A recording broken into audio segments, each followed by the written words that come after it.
दोस्तों इस वीडियो में आपको इस प्रकार के सवाल को हल करना सिखाऊंगा, तो वीडियो को पूरा लास्ट तक देखिएगा। चैनल पे नया है तो चैनल को सब्सक्राइब कर लीजिए और घंटी को दबा के ऑल कर लीजिए। सवाल कर रहा है p के किस मान के लिए पद 2p + 1, 13, 5p - 3 समांतर श्रेणी में है। जब भी आपको सवाल देगा तो वह लिखा ही रहेगा समांतर श्रेणी में है। तो इस प्रकार का ही पद आपको देगा, 3 गो ही पद रहेगा, ठीक है ना। भले उसका यहाँ जो है p के जगह ABCD कर सकता है, उससे कोई दिक्कत नहीं है। ध्यान से अब आपको समझना है। देखिए समांतर श्रेणी में है। समांतर श्रेणी में कब होता है? जब उसका सार्व अंतर समान होता है, ठीक ना। समांतर श्रेणी में तब होता है जब उसका सार्व अंतर समान होता है। तो सार्व अंतर कैसे निकालते हैं? सार्व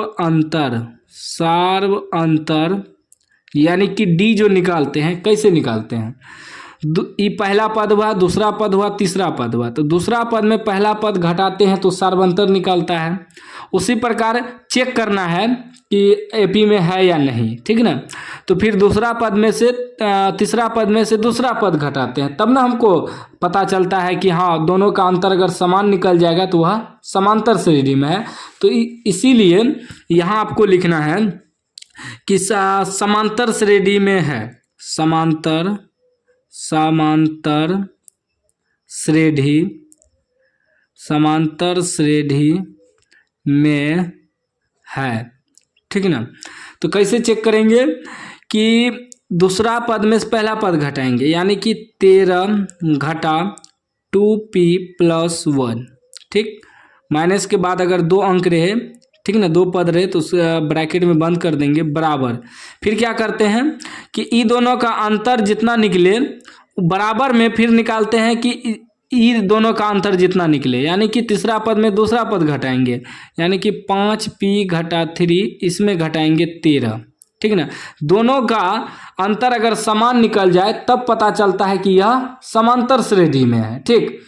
तो सीधा पॉइंट याद रखिएगा। और इस प्रकार का आपको सवाल दे दे कि दूसरा पद में से पहला पद घटाएंगे और तीसरा पद में से दूसरा पद घटाएंगे बराबर में रख के, बस यही पॉइंट आपको याद रखना है, आंसर निकल जाएगा।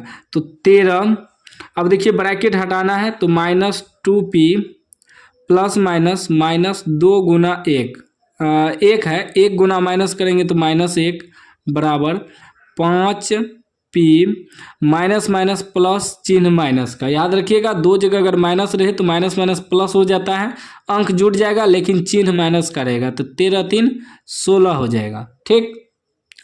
अब देखिए 13 में से 1 घट जाएगा, कितना बचेगा? 12 घटा 2p बराबर 5p घटा 16, ठीक ना। अब p वाला एक जगह कर देंगे, अंक वाला एक जगह कर देंगे। तो यानी कि -2p इधर आएगा तो ये प्लस है तो -5p हो जाएगा, बराबर -16 है, ये उधर जाएगा प्लस है तो -12 हो जाएगा। तो क्या हो जाएगा? माइनस प्लस चिन्ह माइनस का 5p 2p क्या हो जाएगा? 7p बराबर फिर माइनस प्लस चिन्ह माइनस का 16 12 कितना हो जाएगा? 28, ठीक। अब देखिए जब p बराबर निकालेंगे तो p बराबर हो जाएगा -28, अब बटे में आ जाएगा -7, क्योंकि देखिए इधर गुना में तो इधर भगा में आ गया, माइनस भी कट गया, 7 चौके 28 भी कट गया। p का मान आपका कितना निकल गया?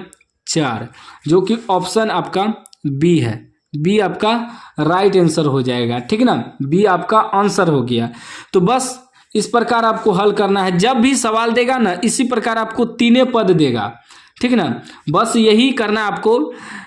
जो है हम बताएं कि AP में कब होता है? जब दोनों सब पद का अंतर समान रहता है, तब सार्वंतर बराबर रहता है, तभी वह AP में होता है, नहीं तो नहीं होता है।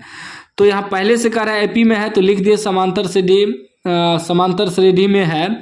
तो क्या करेंगे? तो उसका अंतर चेक करने के लिए यानी कि डायरेक्ट बैठाना है आपको, दूसरा पद में से पहला पद घटाना है, फिर बराबर में देखिए तीसरा पद में से दूसरा पद घटाना है, बस हल कर देना, आपका आंसर निकल जाएगा, ठीक ना।